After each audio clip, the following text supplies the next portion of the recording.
right, welcome back. Yeah, excited. I'm excited. What is this, episode 4? Yep. All right. Well, welcome to Please Hold. We're your hosts. I'm Ashley. And this is Tiffany. And we are talking about, is this my life? I think everybody says that. Is this where I am stuck forever? I'm not ever going to move up. What's next? Yeah, I think this one goes well into, or kind of piggybacking off of our last episode that we had, episode 3, where we talked about, is CS what you do, right? Thinking about CS as a bottom, that there's no career after it, you can't do anything, it's low paying, all that other stuff that we obviously know that's not true. Right. So today we're just going to kind of dive into the fact that there are plenty of career opportunities within customer service, related, jobs. And then also, what can you do and how can you use those transferable skills in the next role that you want to do. Right. So do you kind of want to start off, or you want me to go? I mean, I think it's good. To kind of like go back in time a little bit into our audience and kind of give more of a like deeper dive into like who we are and like where we started, and then kind of go from there. Yeah, I think that's a good idea. Well, I think they both know that we've worked in call centers before, Mm-hmm. but I've always had customer service experience, right? That's just something that I've always done. I've enjoyed people, talking to people, having relationships, doing that relationship building. So like when I started off at my most previous employer, I started off as a customer service representative. I was taking calls. I was literally physically taking calls on my cell phone. And then just kind of naturally moved my way up into a manager role, and then moved up into a senior manager role, and then eventually into a director. Right. All of it obviously took time, but from there I was able to use my past, previous experience of when I was working on retail, when I worked at in the hospitality business at a hotel a couple of times, when I worked as a waitress, just some real life work ethic experiences. And then I was able to really just kind of take those experiences and then put them into the next role that I had like my sights out on. Right. What about you, Tiff? Just to go all the way back to the beginning, my first job was Burger King. And then I worked at a veterinarian, working that front desk. And then I went to medical school. And then once I was done with that, I worked at urgent cares. I worked at 2 different urgent cares, 2 different offices. And then I moved into internal medicine, and then went from doing like clinical work to going into like now back office manager. Mm-hmm. So that's kind of like where I first got like my management skills from, doing back office for that medical office. And then after that, eventually came over to where we worked together at the tech company, and kind of, went back and said, hey, like, I want to get out of this medicine area. So I'm going to, start from the beginning. Yeah. And, go back to answering phones and, and then go from there. So after that, answering phones, and then, made an impression upon my bosses there, and went to a lead role, and then went into a management role, and then into a senior, it was more or less as a director, director role. So, I think life gives you like all types of twists and turns, and, every new door may not be like the door that you want it to be, but you can turn it into something once you get into it. So Like, I was, obviously grateful to have the opportunity to do what I did. And I made pretty good money. I mean, it's probably the most money that I've ever made, or, over 6 figures. Yeah. And, that did well for myself and for my family. But it's just kind of like, we're always kind of thinking like, what's next? What do we do next? Where do we go next? What's my next thing? Like, cause once you're set into something and you're like, okay, I'm used to it now, your mind automatically shifts to, okay, what's next? Or what are they doing? Oh, I want to do that. Or something. Now that you're in a new role, you have a new window. Yeah. So that new window gives you a new perspective. And the higher you get, the more that you see out there. And so you're like, oh, wait, hold on, I can do that. And you start having conversations with other people in the company or other people who are in similar roles or, maybe a little above you. And you're like, if you could do that, like I can, I can do that. For real. So, you constantly get a new perspective. A new window gives you a newer outlook, a broader outlook sometimes. So I feel like there's always a way to pivot where you are, no matter where you are in customer service, whether, I think people think of customer service like, oh, you just work in a call center. But that's not true. No. So really customer service isn't the job. It's what the experience and that you're getting from somebody. It's a soft skill, right? Like that is a skill. Like if you don't have that, it's going to be very hard for you to be able to work in any business. Right. At all. I mean, you have to learn how to communicate with people. Communication is key. Yeah. And you brought up a really, really good point. And that was, when you're doing more at a company and you go into your next role, you see like, you're kind of like on that mountaintop and you're like, oh, I can see like the bigger picture. I can see what's being done. You have a better perspective of like what's going on within a business. Mm-hmm. And, so when you are at another level, you have a better, understanding of like, oh, like you said, yeah, I could probably more than likely do that job. I think like there was somebody I remember at our previous company.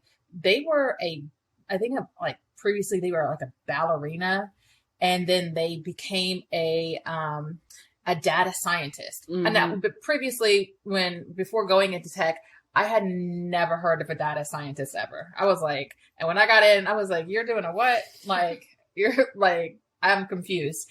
And she said that she taught her own self everything.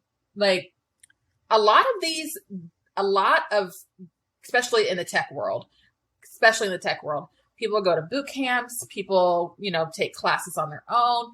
They're not going to the Georgia Tech, these, MIT, these huge major schools to do coding or to do, some kind of like UI or UX development. They're teaching themselves and then they get the entry level or whatever. But it's just, it made me think about it. I was like, you don't really know until you start having those conversations with people, right? That like what they did previously. I mean, a lot of people that worked in product before had no experience in product ever, but just, I mean, and that's a great example of like, you can go from customer service, working with customers on a daily basis, and making sure the information that intake that you're getting from those customers, you're relaying it in a manner to the product teams, and then be able to kind of shadow. There's just so many different ways. I think like working for a tech company is a great example of being able to kind of sit up on the mountaintop and be able to see like, hey, there is a lot of opportunity, like starting from CS, where it's such the backbone of a company, to kind of go in any different direction that you want to go. Yeah, no, I totally agree. And I mean, like you said, all those skills are transferable. You can use all of them anywhere, and they're going to be helpful. And then the biggest thing is your communication and your problem solving. So whether you're a server, you're going out there, you're communicating with your table, with your guest, making sure that, getting orders completed, something's wrong, you're figuring out a way to make it right, working in Neiman Marcus, like you're going and making sure, I was just in there the other day, and, they were trying to sell me some shoes, like, oh, I don't have Balenciaga money right now, but maybe one day I will. But that's a form of customer service, and sales, which is huge. Yeah. Almost at any company, you're going to have sales. Exactly. So it's just like, this is not the end. You have not hit a ceiling when you go to customer service, like you can go anywhere that you want to. And the stickler is people giving you the opportunity. That's the hard part. That is just the hard part, because what you need is someone to give you the opportunity, because the skills that you have, you're not lacking in skills. These people are lacking in giving people opportunities to move up. And a lot of good people. Say it again, Tiffany. Just say it again, please. They are. I mean, people are not giving other people opportunities. People are giving their friends opportunities, or giving somebody with a lot of money opportunities, but they're not giving people who truly deserve the opportunity the opportunity to go into the role. And I'm just going to say this because I don't really care. And I mean, I'm just going to put it out there. Okay. I'm scared. No. But I don't care whose feelings it hurts or anything else like that. There was a job that, I had recently applied for, and it was with the city, and I knew without a shadow of I still know without a shadow of a doubt, I can do this job. I checked off all the boxes. There was nothing that I could not do. Got back after the interview, said that they said, oh, well, we're going to go with another candidate. I asked for feedback, right? But you should always do. You should always do that. Even if you, there's always ways to improve. You're not nobody is the perfect candidate. Nobody is. I don't care. I don't. You can do really great at the job. You can have all the skills and the requirements, which that doesn't make you the perfect candidate. Right. But so I asked for feedback. I'm like, okay, well, where did I go wrong? What am I lacking? Can you provide some feedback so I know going forward in my next interviews? And she was like, oh, well, you don't have media experience. Okay. I don't have media experience, but I check off all the other requirements, right? All the other requirements for this job. Is that something that can be taught?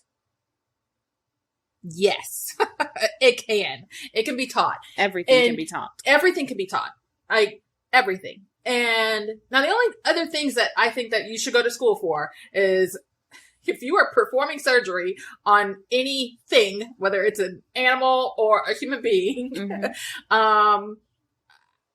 I mean, I've even heard people don't even go to school to be an astronaut. So, whatever. It is what it is. Elon Musk clearly not. Elon Musk. You have idiots going up there. Right. So, I mean, people are going up to space without a freaking degree. So, right. I'm just saying that. But like a doctor, a pharmacist, I mean, nobody needs you prescribing drugs to people that you don't know what the drugs, and we don't need that, right? There's enough street drugs out here, street pharmacists out here. We're good on y'all. Right. And there's other few professions of where, okay, yes, maybe someone doesn't need to you need the experience and you do need a degree with this. Right. But there's majority of this media experience, ma'am.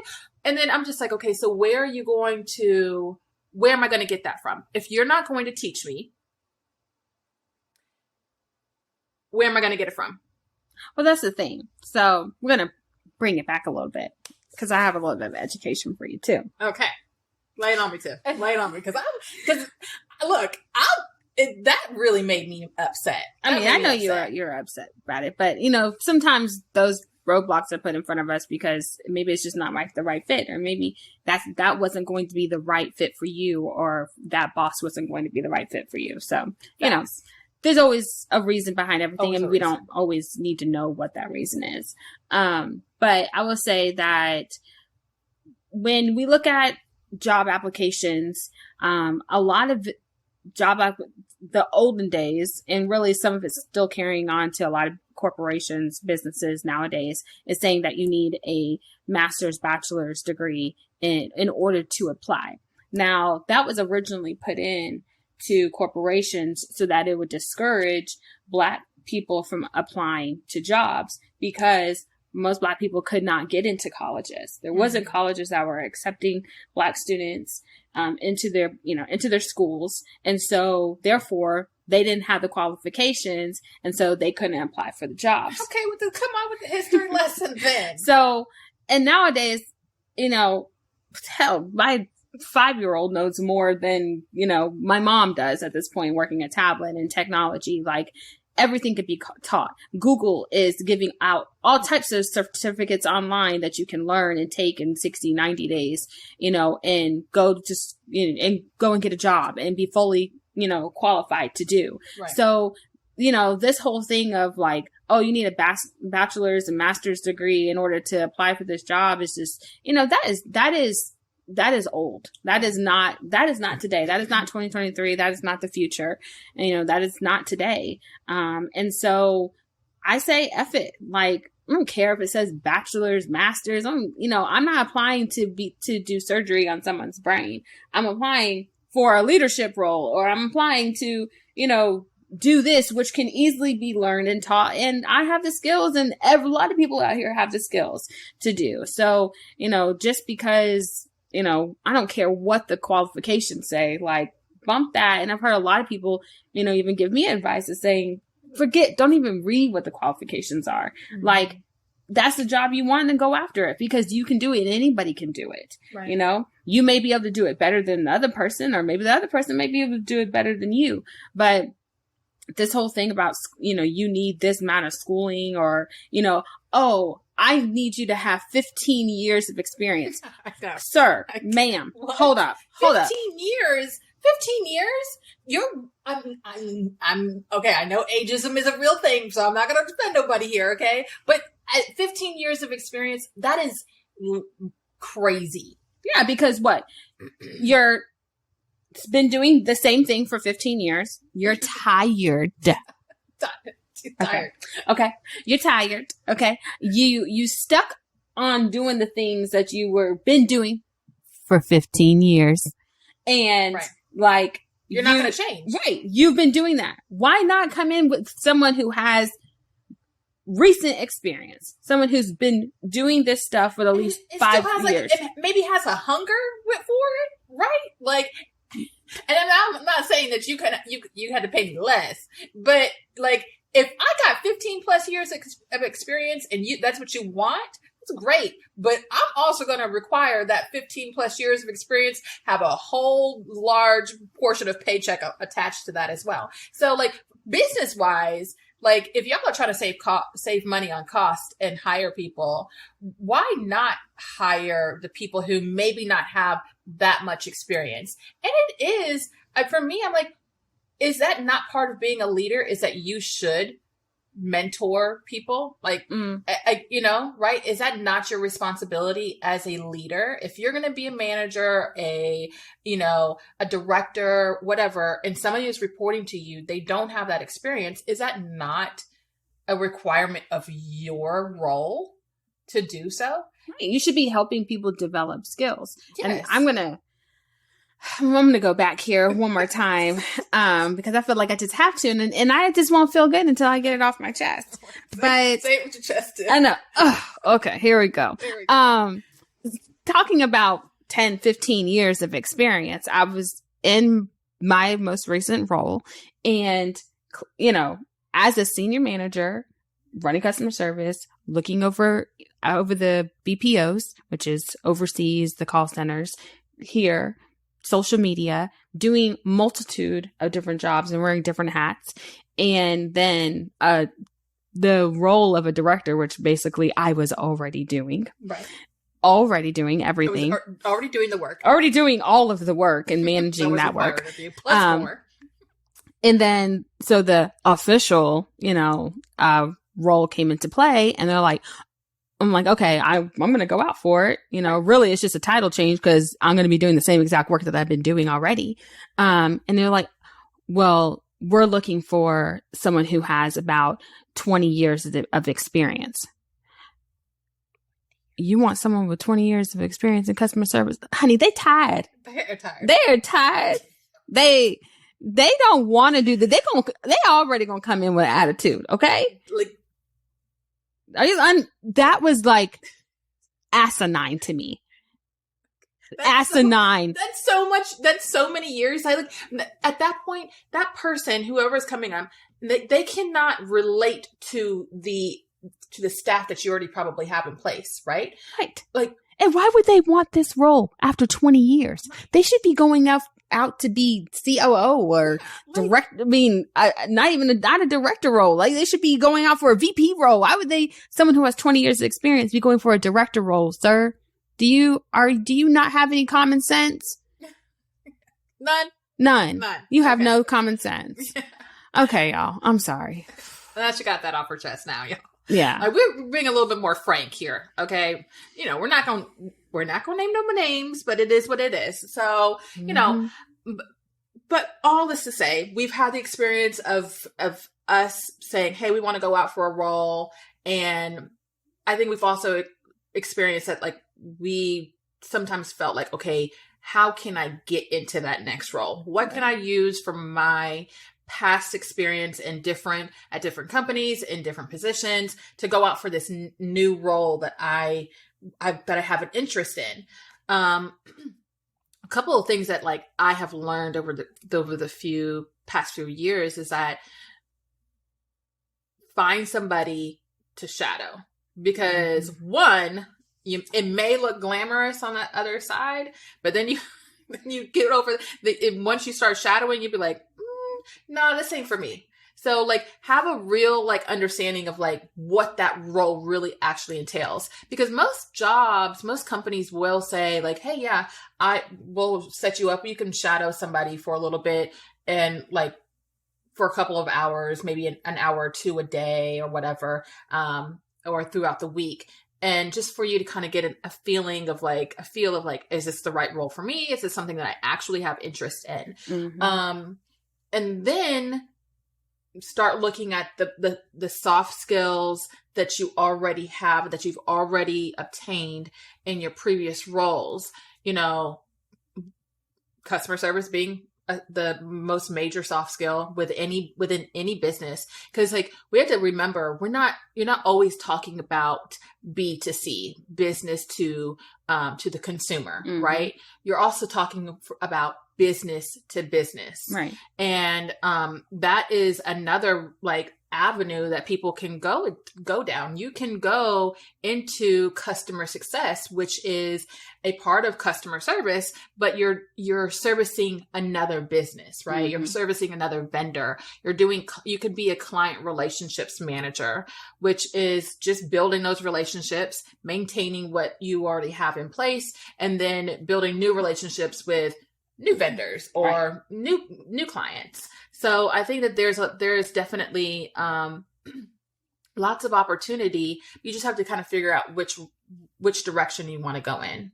Yeah. I mean, there's other ways to do it too. Like, excuse me. Going from customer service to, working your way up to be manager of customer service. After that, you can go into project management, and project management can take you in various directions, mm-hmm. in anywhere. So like that, and that's a really good role to go into. And a lot of companies are looking for project managers. You can overseeing a team and that service that you guys are providing, whatever that is, whether it's retail or, wherever, like the next step is project management. It really is. Right. Making sure that something is completed, that you take this project, you see it from beginning to end, everything that needs to be done, you're able to delegate, you're able to see the whole thing, through and through. And so it's beginning into the end. Right. So it's just like, never think that like, oh, cause I work, in as a server, or I'll never be a manager, or no, yes, you will. Like, one, everything takes time. You know, everything takes time, and the right thing is going to come in at the right place. But you also have to be willing to jump into the opportunity when it presents itself. No one's just going to be handing you out things out here in this world, especially nowadays. Like, people are greedy, people are ruthless, people will go behind your back. So in a way, you have to be selfish with your time and, you know, the things. And when you see something, like, go for it, jump for it, like, put yourself out there, because if you don't, other people are going to put themselves out there and beat you every single time. Yeah. So that's a good point, because even if you don't feel like you're 100% ready, do it anyways, because even if you don't get the job, the most important thing is getting the feedback. Yeah. Right. So, like, go out for the job, apply for it. Like, and, you know, if you're interviewing, if you're doing an internal interview, they have to give you feedback. And ask for the feedback. Ask for it. And don't be shy about it. And then don't get your feelings hurt either. Like, everybody got room to improve, boo. Right. You know, nobody out here, like I said, nobody's a perfect candidate. Nobody is perfect for a role. There's no perfect director. There's no perfect project manager or perfect VP. Like, that doesn't exist. You know, there's people who do their job really, really, really well. And there are people who do it A-okay and they get pie and go on. But, like, don't be afraid to receive the feedback, because that's how you're going to grow. You're never going to be able to know where you're lacking at, what you need to improve on, whether it's, you know, taking direction, because some people just don't know how to take direction, you know, or it's, you know, having those tough conversations with people. That's part of being, you know, in a leadership position too, is saying, hey, you know, this didn't go right. Why didn't we do this? You know, and having those different levels of conversation. So, you know, always just go out for the job. Like, don't let, I would say, the title scare you. As long as you feel confident that you could perform the duties that are required of the job, the basic requirements. Like, look, don't set yourself up for the okie doke, like, and say, like, so you've taken no engineering classes, or you've never even been an engineer. Okay. Yeah, and I want to be, I want to be the lead data architect. No, you're not. You're never. That's not going to happen. Right. You're not today. Be realistic. Yeah, be realistic, you know, in your goals and what you're going to go after. But, like, don't let a title scare you, because sometimes titles are really, like, that's really all they are, you know. And you look at the basic requirements of it, they put a lot of fancy words in front of what the duties are or what you're going to be doing and responsibilities. But when you kind of water it down and look at it, it's pretty basic. And I mean, unless it's like you said, you know, some, you know, on the architecture side of data, or, you know, like, you're a data scientist, you should have some experience there. But if you look for junior roles, those are going to be your opportunities to be like, okay, I know I have experience here. I may not have something that checks all the boxes, but hey, this is an opportunity for me to kind of get my foot in the door here, and I can go in this direction. Yeah. And then also, I think we talked about this when we were on the Indie High podcast, is like, find your person at work, right? Either find a mentor that, you know, somebody that you really look up to, and let them guide you and help you. I think that like, we had two amazing mentors at our last, like, company. Yeah. And people, I mean, two people that I know for sure, if we call them right now, they're going to pick up. And they're going to give us the best advice possible. Yeah. And you guys will see them, because we're going to bring them on here, because we love them so much. Bring them on here for sure. I don't know if Twyla's going to say yes or no, but she might. She will. That's our dog. That's our dog. But no, two amazing between them two, like, who just gave us really, really, really great feedback all the time. And sometimes it wasn't feedback that we wanted to hear, because it was tough. It was kind of like tough love, but at the same time, like, they knew that it was like, hey, you had to make sure that, like, this is allowing for you to be able to grow and move forward. So like, it's going to be, it's kind of tough to kind of hear, but hey, it's all good. So it's just out of straight love. Right. So yeah. Well, I think this episode was good. I think so too. I like this one. I think it's like my new favorite. Me too. They're all my favorite, but you want to wrap us up, Tiff? Yeah. So we want to thank you all for tuning in today. Mm-hmm. You can follow us on Instagram. We're at pleasehold_podcast.